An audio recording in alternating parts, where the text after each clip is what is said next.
Hello and welcome to Let's Get Tender, Money Conversations That Matter. I'm your host, Marlene Elizabeth.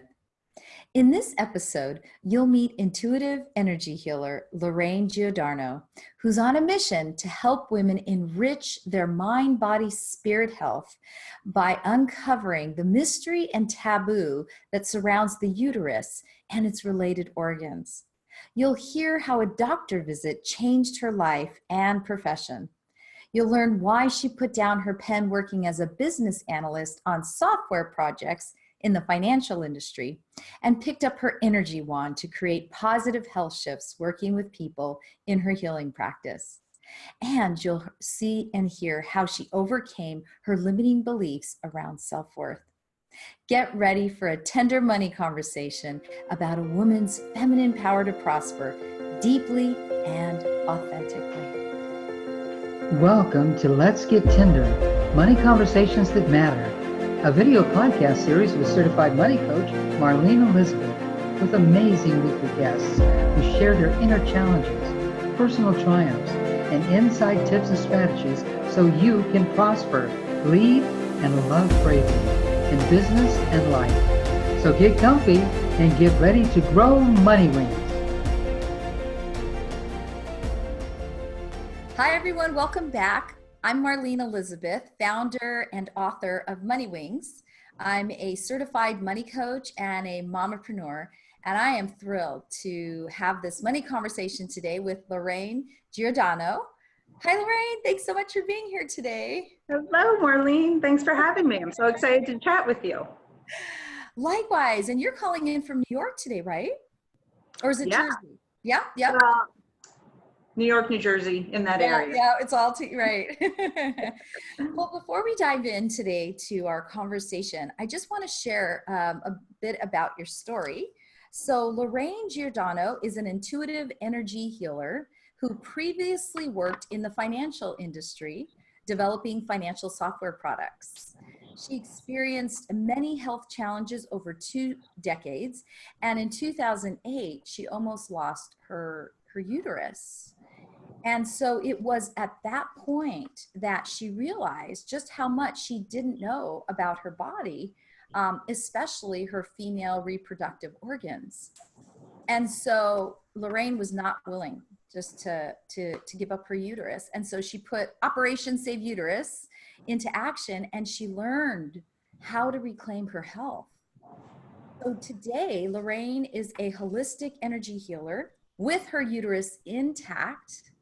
And today she's passionate about sharing ways for women to connect to their own healing and their own creative energy, and also to understand the importance and power of the reproductive system.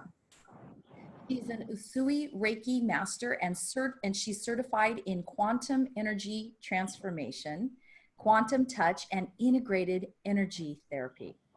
Lorraine won the Best of Award in 2015 by Thumbtack for Reiki Masters in New York City. And in 2013 and 2016, she won a Bronze Stevie Award, Women Helping Women.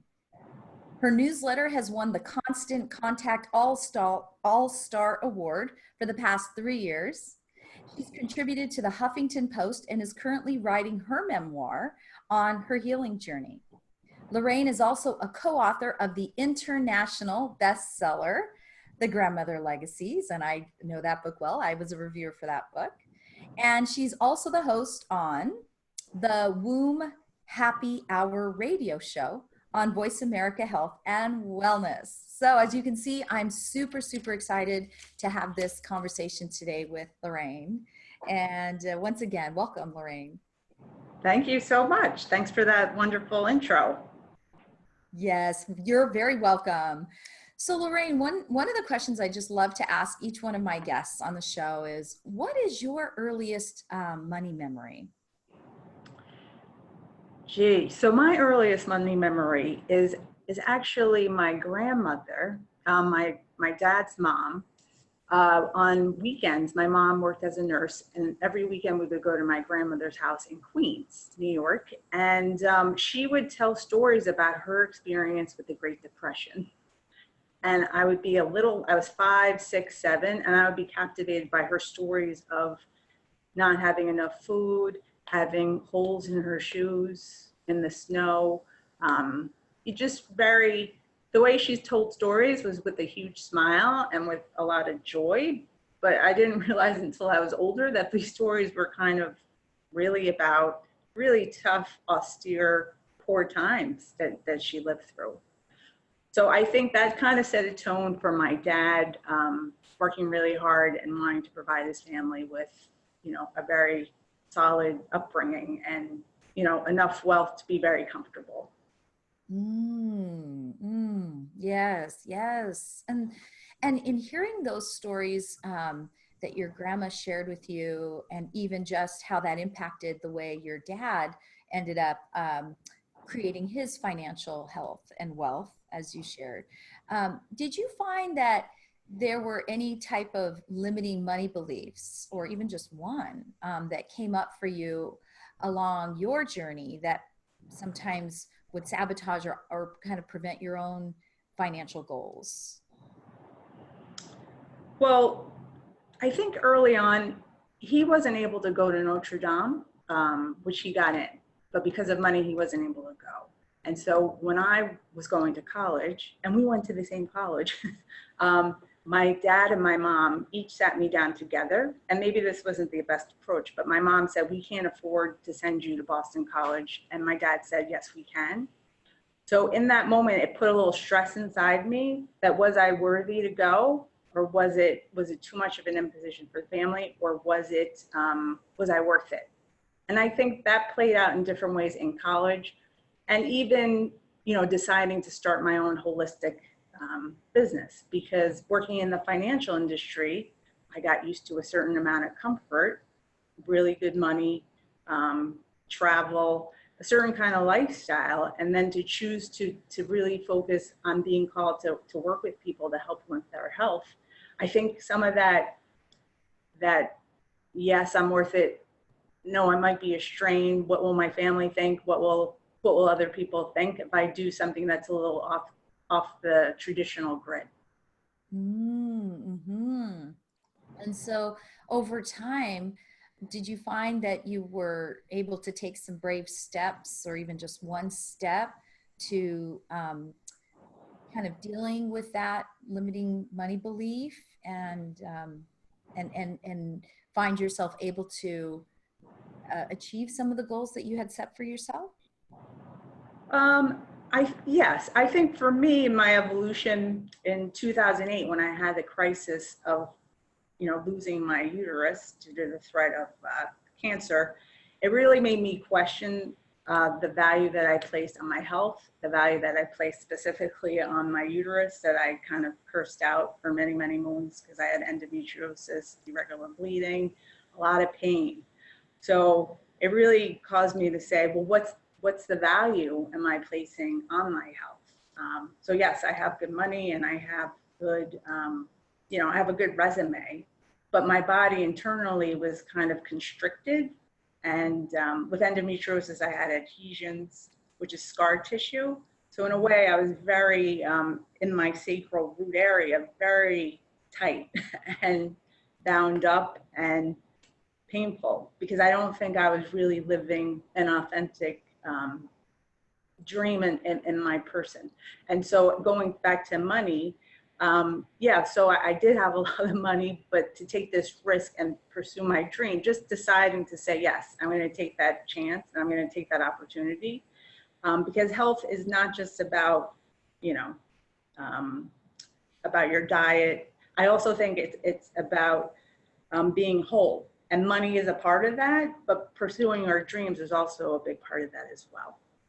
I love, and just everything you've just said right now, that alone could be an entire, a whole nother conversation and an entire workshop. There's so much richness that you just shared right there about learning more, because I think many of us as women sometimes are very unaware of the powerful energy and healing energy that we can harness when we are connected to our bodies and have a deeper understanding of our reproductive system, kind of the source of our power. And and then how that all relates to how that can block us or free us in our relationship to money.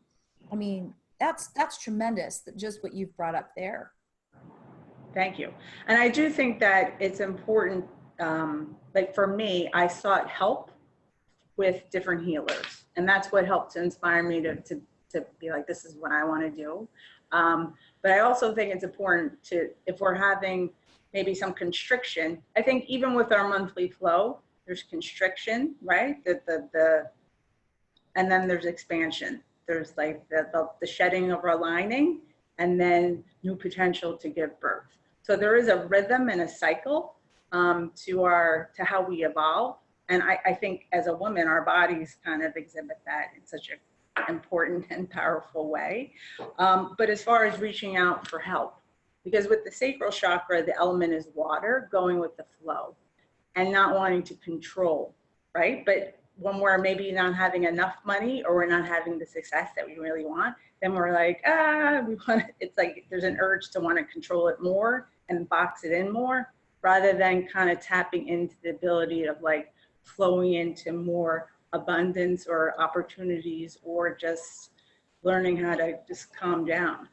And so I think the work that you're doing is so valuable too, because you're a resource of support, you know, for women and men and whoever to kind of tap into their money awareness, their money health. So thank you so much for the work that you're doing. Thank you, Lorraine. Yes, thank you.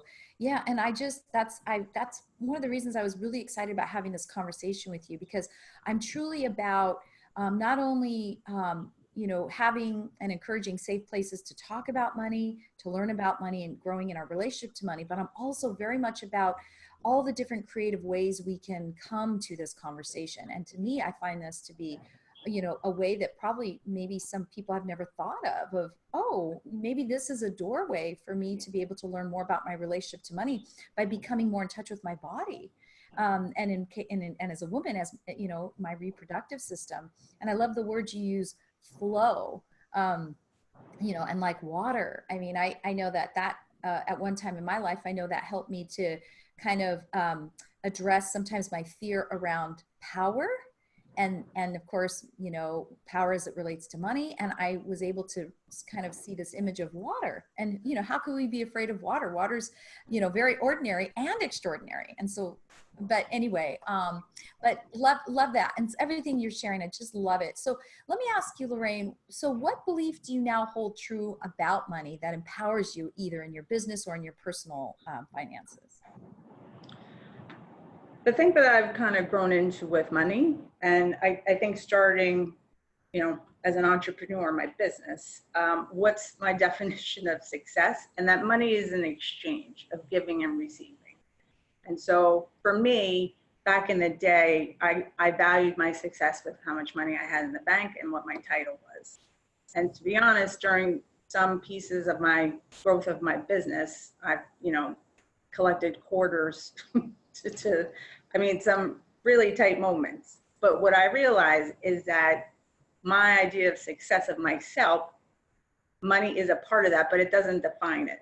And so it's an exchange, it's a flow. And I've had many miraculous where someone has sent me money out of the blue. Clients have paid me for sessions that they didn't have, just many miracles, many signs of abundance and receiving have come through. And so for me, it gives me a boost of confidence, really, to know that, yes, times might get tough sometimes with the business, like weird things, unexpected things happen, but staying the course and being true and being aligned, that the universe kind of fills it in, like helps out. And that's another thing I think about women is that we're such nurturers and we're such, especially as a mom, right? You're like spending a lot of energy with your daughter or with your children, your partner, with your career. It's a lot of expending out. And so I think tapping into the feminine is about receiving and allowing the receiving to kind of flow in a more receptive way, which I think for me back in the day, I was a little bit like, no, I don't need help. No, I'm okay. That's all right. I got it. Where now I see it's more of a giving and a receiving exchange that's important to the growth of my business and me as a person. Great. Wonderful. Wonderful. You know, in my book, Money Wings, I kind of sprinkle Braveheart tips throughout it. And you've shared two things that I actually did put in my book. And one is, what is your definition of success? What is your personal definition of success? Not what other people define it as, not what the media, you know, not what our, you know, closest relatives, whatever. What is our personal definition of success? That is very important for us to be able to create and define for ourselves. And then, like the other thing you said too, is being in alignment and with your value, and that takes some time and process and finding support for that. Love all that you've shared. So what lesson have you, oh, I'm sorry, go ahead. Did you want to say something, Lorraine? Right. And I think what you say in the book about honoring your gifts, like we have such, you know, brilliant gifts that we've been given. And so really trusting in those gifts, I think for me, you know, just wanting to be like, have a huge, powerful job in corporate America, that wasn't even really something that was honoring my gifts per se. So, but really kind of owning in that and believing in that and standing in that, I think that offers the alignment to help you through whatever kind of ride you're taking, growing your business, or, you know, whatever path you're taking. Absolutely. And so what lesson would you say that you've learned from being in business that you can apply to your relationship to money? It's always there.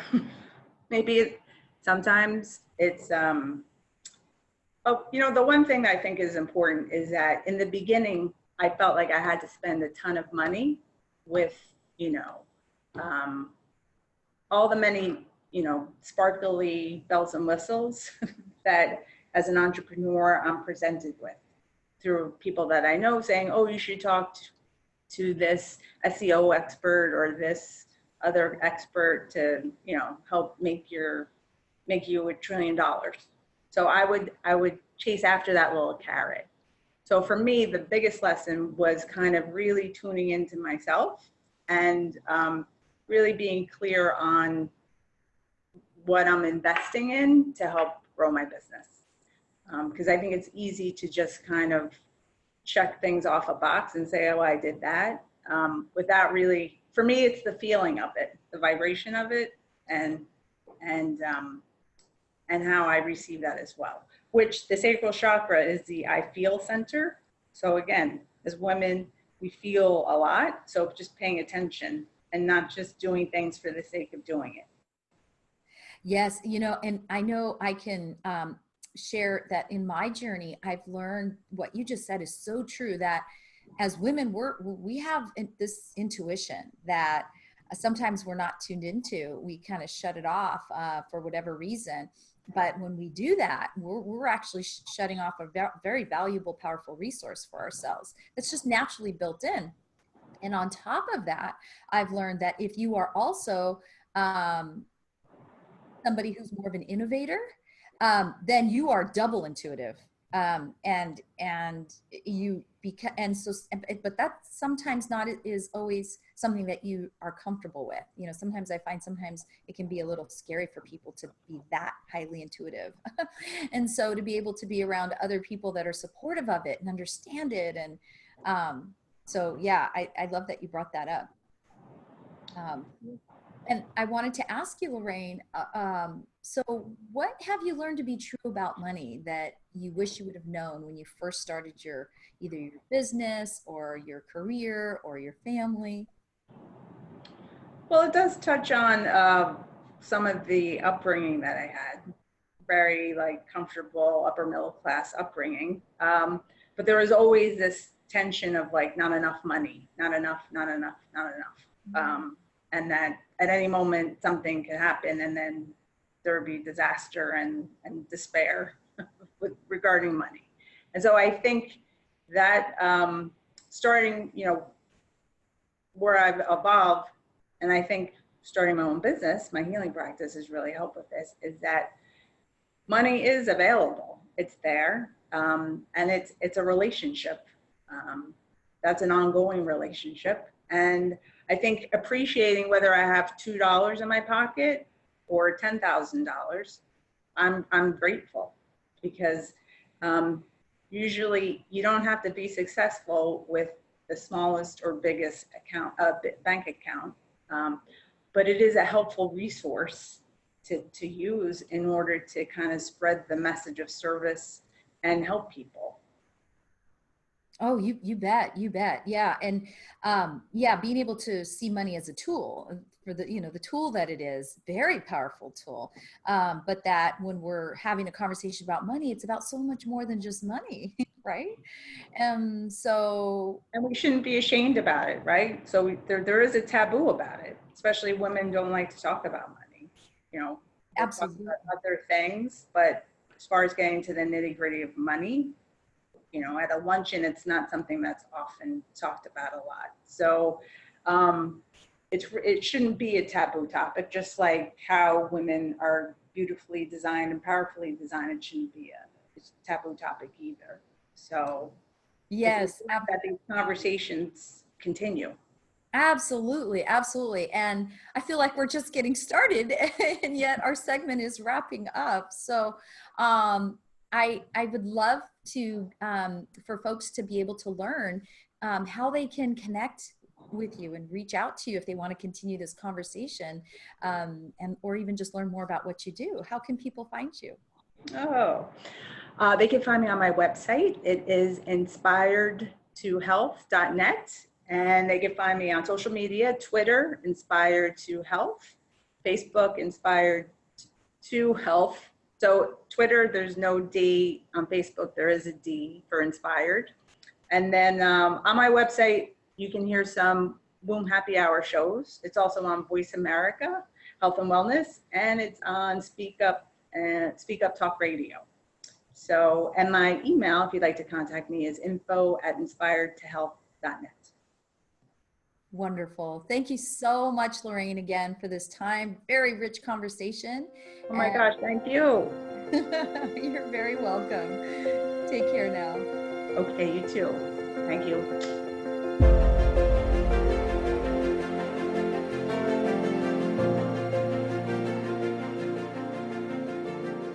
When I shifted into believing that I could be spiritual and wealthy, a whole new world opened up for me.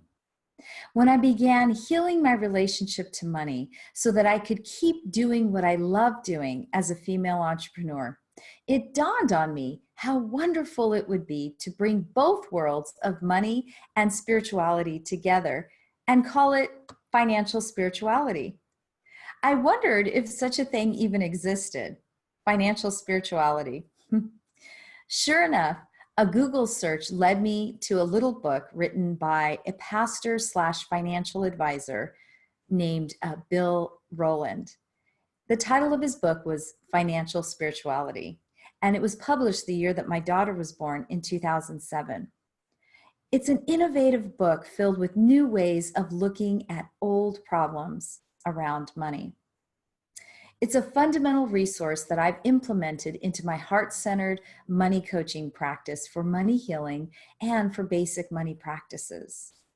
Above all, his financial and spiritual perspective finally helped me to get very clear and understand without a doubt that the truth is you can be spiritual and wealthy if you choose to be. Here are 5 key spiritual wisdom lessons that I've learned and that I share in my workshops to support female entrepreneurs in rewriting the stars of their money story. Lesson number 1. You are the average of the 5 people that you spend time with. So be mindful of these spiritual resources in your life as you shift into new money habits that support your financial dream and your business. Keep closest to you those who add to your spiritual energy reserves. And be aware of those who draw energy away from you. How you manage your energy is so important. So practice healthy boundaries. Learn the elegant art of saying no. Give yourself permission to be more than you imagined possible. Lesson 2. Your unique gifts are a spiritual resource. I share much about this in my book, Money Wings, in chapter 4. But it's important to understand that whatever your unique gift, whether it's knowledge, experiences, connections, intuition, whatever it is, it's a spiritual resource. And like any spiritual resource, it must be shared because hidden away, it disappears. But shared, it grows. Lesson number 3. Practice forgiving and letting go of money shame. One of my favorite mentors on this subject is financial therapist Barry Tesler. She's the author and founder of The Art of Money. Money shame is such a big, tender, deep part of money work when it comes to this work in financial spirituality. It's a huge topic, and it's something that all of us have in common as human beings in one degree or another. But in this short time frame that we have together, please receive this gentle, loving encouragement, which is to be at peace knowing that you are taking action now, just in watching this show, to change your money story. Lesson number 4, move forward with mini baby brave steps, one brave feather at a time, as I like to say. Remember the story of the tortoise and the hare? Slow and steady? Instead of racing to achieve the change that you seek, just focus all your attention on the next mini action step again and again and again. My daughter learned this lesson in kindergarten. Racing to finish her dreaded writing assignments only dragged out the process even longer. That's when she learned that fast is slow and slow is fast. Consistency is key for transformation. It creates momentum, it builds self-confidence, and it reshapes your self-identity positively as new beliefs replace old beliefs that no longer serve you. You become empowered to be the change that you seek because one brave feather at a time glides you safely into the finish line. Lesson number 5, automate new money habits. Over the past 3 years, automation has become a powerful tool in the world and one that I use in my personal finances and in my coaching business, and it allows money to flow more easily into my life. It can do the same for you. So set yourself up for success by putting systems in place, whether they're manual or virtual, that will allow you to complete money tasks in an automatic way so that habits for improvement settle in more easily into your new way of doing things. This may take a little research and time and planning and experimenting, but it is a money smart way of managing your spiritual energy around the change that you seek. It's exciting to witness so many heart-centered women beginning to rewrite their money stories and step into their financial potential and powerfully share the goodness that they're meant to share in this world as they overcome their self-limiting money beliefs. So, which lesson above speaks most to you to support you in unfolding your financial dream? What limiting belief are you willing to let go? What new truth are you going to be open to receiving in support of your financial dream? Along the way, you may discover, as I did, that money ultimately connects us to one another and to the world around us. The experience of having money brings a deep sense of financial security that we all deserve. It brings a sense of trust and freedom to enjoy life. At its core, money is a spiritual matter, and ultimately it reminds us that we are connected and we are never, ever alone. Thank you so much for tuning in today to this episode. I look forward to seeing you next time.